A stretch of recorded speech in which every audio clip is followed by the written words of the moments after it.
Salut à tous amoureux transit du cinéma, bienvenue pour cette vidéo alors qu'il sortira peut-être assez tard, vers 23h. Surtout vous avez l'habitude, depuis la reprise des cours, que c'est comme ça. Simplement parce que je la tourne quand même assez tard, j'ai pas eu le temps de la tourner avant. Parce que mon frère dormait, voilà, tout simplement, je vais être honnête avec vous. Alors, aujourd'hui c'est un type de vidéo qu'on n'a pas fait pour l'instant. Alors, on a fait des vidéos qui y ressemblaient, dans le sens où il y avait beaucoup de vidéos où je donnais mon avis sur certains trucs que je voulais. Mais là, on va vraiment choisir deux news qui sont tombées récemment, sur lesquelles j'ai des choses à dire.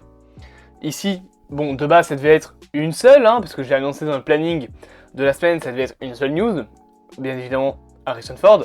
Mais là, il y a une seconde news qui est tombée sur laquelle j'avais envie de rebondir. Et bien évidemment, c'est pas pour ça que ces news-là vont quitter les rubriques qui leur seront dédiées dans les Radio Terre 616, elles y seront toujours. Cependant, ça permettra de plus explorer, on va dire, les infos. Ce sera un complément au Radio Terre 616, ce genre de petites vidéos, avec, on va dire, 2 voire 3 petites actualités sur lesquelles j'ai des choses à dire. Aujourd'hui, on va parler donc de deux actualités. Premièrement, Nova dans le MCU, et deuxièmement, Harrison Ford dans le MCU. C'est donc une vidéo spécial Marvel, comme les 3/4 de vidéos sur ma chaîne YouTube, c'est pas grave. Bien évidemment, n'hésitez pas à vous abonner, à partager, à liker et à commenter. On est parti, générique, et let's go!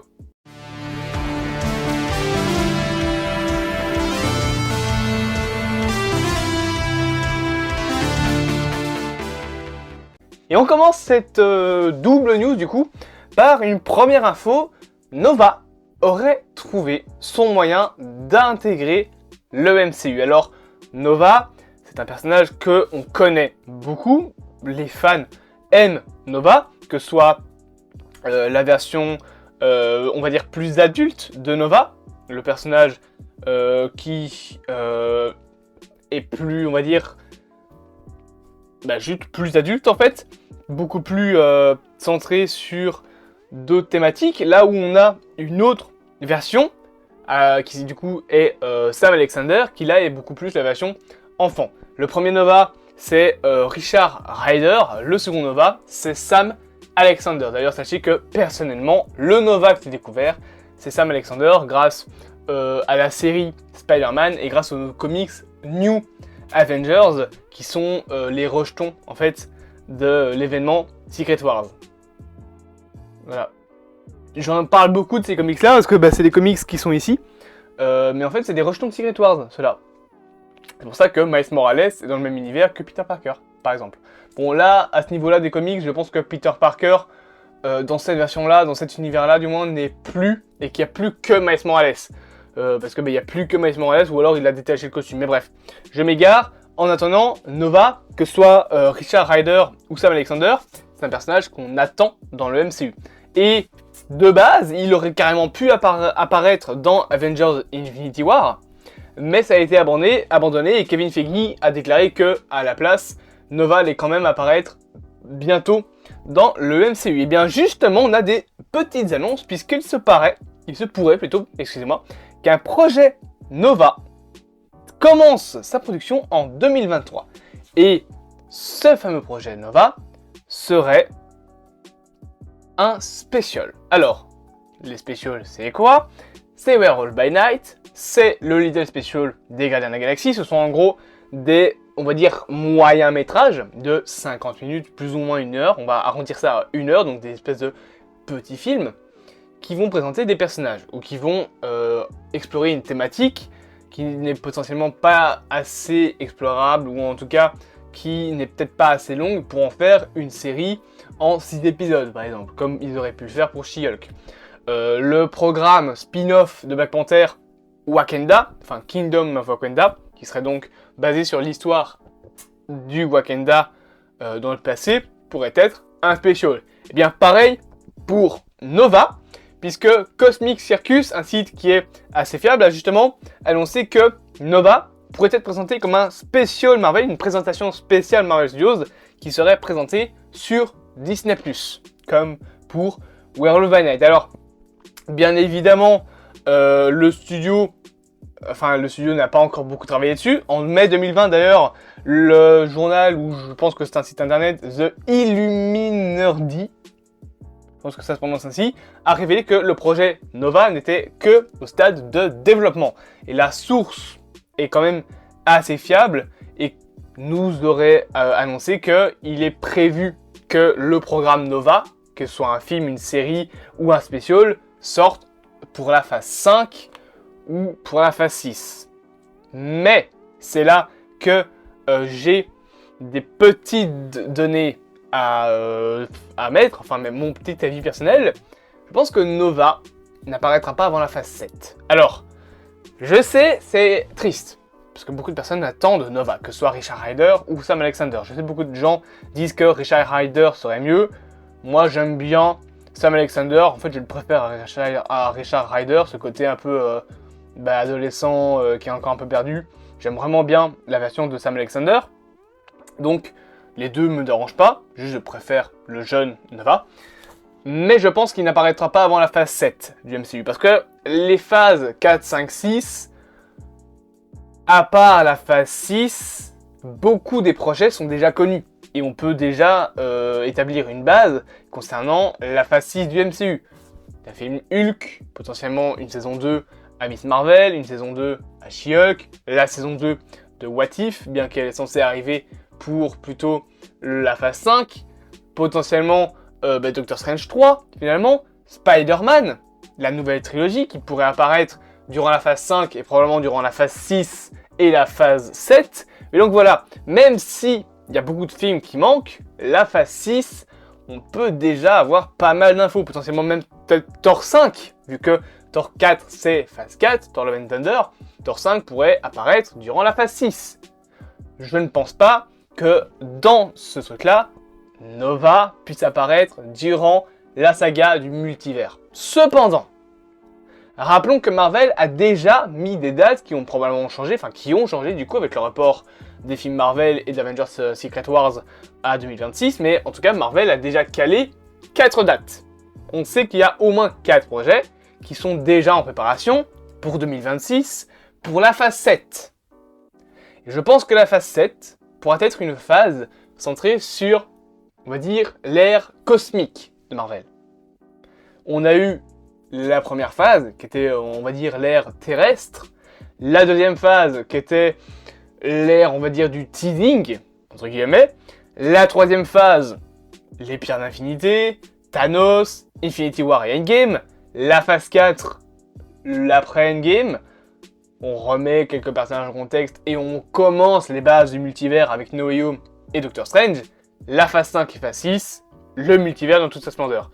La saga d'après, pour moi, ce serait la saga des X-Men et du monde cosmique, avec peut-être plus d'écran pour éternité, avec potentiellement un film Avengers qui serait justement dans l'espace, ou en tout cas un truc beaucoup plus cosmique, et Nova, avec Xantar, même si la planète a été détruite, avec plein de choses ainsi qui seraient beaucoup plus sur l'espace, sur l'univers en lui-même. Parce que même si on n'a pas plusieurs planètes, dans l'univers Marvel, on n'a pas encore eu le temps d'explorer les galaxies, d'explorer les mondes qui nous entourent. On a quelques planètes, Vormir, la planète Nowhere, on a certains vaisseaux, on a Xantar, on a Sakaar, on a Sakaar, on a Asgard, mais on n'a pas encore exploré à fond cette terre cosmique de Marvel. Et pour moi, Nova se prête plus à la phase 7 et à la suite du MCU, plutôt qu'à la phase 6. Mais on a eu des infos apparemment en 2020, puisque Deadline a avancé que l'écrivain, donc le scénariste de Moon Knight, Sabir Pirzada, servira d'écrivain pour le projet Nova. Donc Nova arrive et apparemment déjà en projet. Et cette source-là est quand même une source assez fiable. Et le dernier rapport de Cosmic Circus annonce que Marvel Studios vise désormais, donc comme je l'ai dit, à présenter Nova sous forme d'un special Marvel. Alors, on peut se poser la question de est-ce que ça fonctionnera pour Nova? Je pense que oui. Nova est un personnage, que ce soit Richard Rider ou Sam Alexander, très intéressant, avec un beau passé, surtout celui de Richard Rider, avec la destruction de Xantar, avec le fait que c'est un autre personnage, d'ailleurs qu'il y a déjà dans le MCU, mais j'ai oublié son nom, qui lui donne ses pouvoirs, etc., etc. Ils ont tous les deux une très belle histoire, Mais je pense que, oui, ça peut se mettre en tant que spécial. Werewolf by Night nous a très bien montré que c'est clairement possible de faire des excellents spécials. Je bégaye. Et je pense que le Holiday Special des Gardiens de la Galaxie va donner vraiment beaucoup d'intérêt au côté de Noël et va être encore une fois une masterclass. Les specials Marvel sont l'avenir du MCU. D'ailleurs, je l'ai mise dans le planning, mais vendredi, je pense faire une vidéo sur mes idées de special Marvel. Je suis en train de la travailler, mais là surtout je bosse beaucoup sur la vidéo de samedi qui est le 5 points positifs, 5 points négatifs sur Morbius. Je commence à l'écrire, etc. parce que c'est beaucoup de taf cette vidéo là. Bref, c'était la première info concernant Nova, donc mon avis, je vous l'ai expliqué. Pour moi, Nova, phase 7 minimum, c'est triste pour ceux qui attendent du personnage, mais d'un autre côté, au moins ça évite de présenter trop de personnages d'affilée dans la saga du multivers et de calmer les ardeurs et de se concentrer sur les personnages qu'on a déjà. On en a déjà plein de nouveaux, les fils de Wanda, Hulk, Kling qui pourrait potentiellement arriver, les Young Avengers, Kate Bishop, le fils donc Scar de Hulk, Daredevil qui va arriver, Echo, Werewolf by Night tout simplement, la prochaine trilogie Spider-Man, les 4 Fantastiques, le début des X-Men, Avengers Secret Wars, il y a déjà beaucoup de choses à faire dans le multivers, donc c'est bien aussi de garder quelques surprises pour la suite du MCU, ce serait quand même dommage qu'il n'y ait plus aucune saveur. Et la seconde info qui m'a inspiré cette vidéo, au début c'était qu'une rumeur qui était de plus en plus partagée, rumeur qui m'inquiétait. Harrison Ford a remplacé William Hurt, il remplacera William Hurt dans le rôle de Thaddeus Thunderbolt Ross dans les films Captain America, New World Order et Thunderbolt. Pourquoi est-ce que j'avais besoin d'en parler ? Parce que, remettons une chose dans le contexte. Même si, ok, l'acteur William Hurt n'a pas eu le même impact que d'autres acteurs qui sont décédés malheureusement du MCU, comme Chadwick Boseman. C'est là où je veux en venir. Je trouve ça extrêmement mal vu de le remplacer par un mec aussi connu qu'Harrison Ford. Je m'explique pourquoi. Déjà, premièrement, même s'il n'a pas le même impact, c'est pas genre William Hurt qui a quitté Marvel, qui voulait plus travailler comme par exemple avec le premier acteur qui jouait James Rhodes, je sais plus son nom, mais l'acteur là il est parti parce que Marvel voulait pas le payer trop cher. Et du coup ils l'ont remplacé par Don Cheadle. Et franchement Don Cheadle est caliente dans le rôle, donc c'est peut-être même mieux qu'il soit barré. C'est pas comme Edward Norton, où Edward Norton a été juste viré pour le remplacer par Mark Ruffalo. Et bon, franchement, j'aime bien Mark Ruffalo. Je n'aime pas, c'est pas que je n'aime pas Edward Norton, hein, mais moi, mon film Hulk préféré, ça reste quand même la version de 2003. Donc, Edward Norton, désolé, mais ce serait pas pour moi. Mais voilà, c'est pas genre un acteur qu'on a remplacé parce qu'il a quitté le projet. Là, l'acteur, il est décédé. Il est mort. C'est comme si on recastait Chadwick Boseman. Alors vous allez me dire, oui, mais il a pas le même impact, c'est différent, et nanani, et nanana. Bah... Pourquoi ce serait différent ? Genre, Chadwick Boseman, on n'a pas dit qu'on allait leur recast. Ils vont juste remplacer Black Panther. Ils vont créer un nouveau Black Panther. Et ça peut apporter de très bonnes thématiques pour le film. Et là, c'est un bon remplacement, c'est une bonne manière de remplacer Chadwick Boseman. Et en même temps, d'honorer sa mémoire. Là, William Hurt, on l'envoie chier 2 fois dans l'histoire. Premièrement, on le recast comme si c'était personne, alors que, ok, c'était pas un acteur ultra célèbre du MCU, mais ça restait quand même un acteur. C'était quand même un homme derrière, qui avait quand même été là dans plusieurs films, qui avait essayé quand même de mettre une certaine autorité, un certain caractère dans son personnage. Donc non seulement on le recast à la dernière seconde, sans même honorer sa mémoire, et deuxièmement, on le recast par Harrison Ford, un des acteurs les plus bankable et les plus célèbres de la dernière, du dernier siècle en fait. C'est le mec qui est dans Star Wars, qui est dans Indiana Jones. Maintenant il est chez Marvel. Il a tout dans sa vie, ce mec a tout. Et on remplace William Hurt par Harrison Ford. Je pense que vous comprenez où je veux en venir, c'est qu'en fait, le fait de remplacer William Hurt par un acteur beaucoup plus connu que lui, c'est complètement éclipser William Hurt. Ça se fait pas du tout. Et c'est là que moi je me crée ma théorie. J'espère sérieusement qu'ils vont nous dire que William Hurt c'était un Skrull. Secret Invasion arrive, j'espère sérieusement qu'ils vont nous dire qu'en fait, le Thaddeus Ross qu'on pensait être là depuis le début, c'était un mec qui s'était infiltré pour mettre les accords de Sokovie, pour bloquer les Avengers. Ça pourrait en plus créer quelque chose de super cool et ça expliquerait pourquoi dans She-Hulk, les accords de Sokovie ont été abrogés. C'est officiel, ils sont abrogés, les accords de Sokovie n'existent plus dans le MCU. Daredevil le dit dans la série She-Hulk. Mais en gros, ce que je pense, c'est que on pourrait en fait nous montrer que ce mec qui essayait d'être partout, qui était vraiment pro-américain, qui essayait vraiment d'avoir une main mise sur les Avengers, en fait, c'était juste un Skrull. Ce serait logique, ce serait dans l'ambiance de la série, parce que les Skrulls veulent infiltrer tous les gouvernements pour contrôler la planète, donc bah, ce serait putain de logique, et au moins, ça voudrait pas juste dire le remplacer. Parce qu'à ce moment-là, on découvrirait qu'en fait, le véritable Thaddeus Ross, c'est celui interprété par Harrison Ford. Là, je serais d'accord. Là, je dis oui. Pas juste un recast. Pas juste un recast. Parce qu'encore une fois, c'est pas genre comme si l'acteur était parti. C'est pas comme... On n'est pas dans le cas de Edward Norton ou du premier James Rhodes.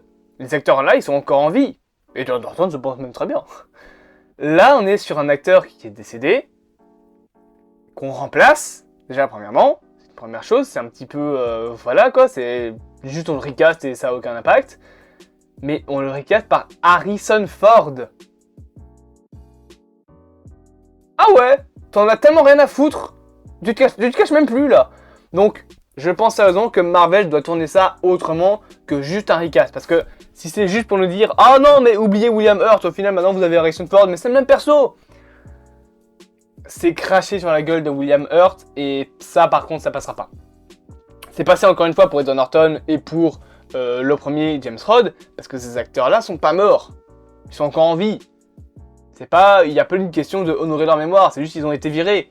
Tant pis pour Edward Norton, dommage pour lui, c'est triste. Peut-être qu'il avait une bonne interprétation de Hulk. Bon, je déteste l'incroyable Hulk, vraiment, le seul truc que je trouve bien là-dedans, c'est le caméo de Robert Downey Jr. C'est une purge, pire que Morbius. Mais, encore une fois, ces acteurs-là sont en vie. William Hurt est décédé. Et on remplace par un acteur beaucoup plus connu que lui. Pour l'éclipser entièrement. Et ça, par contre, moi, personnellement, ça me plaît pas. Voilà.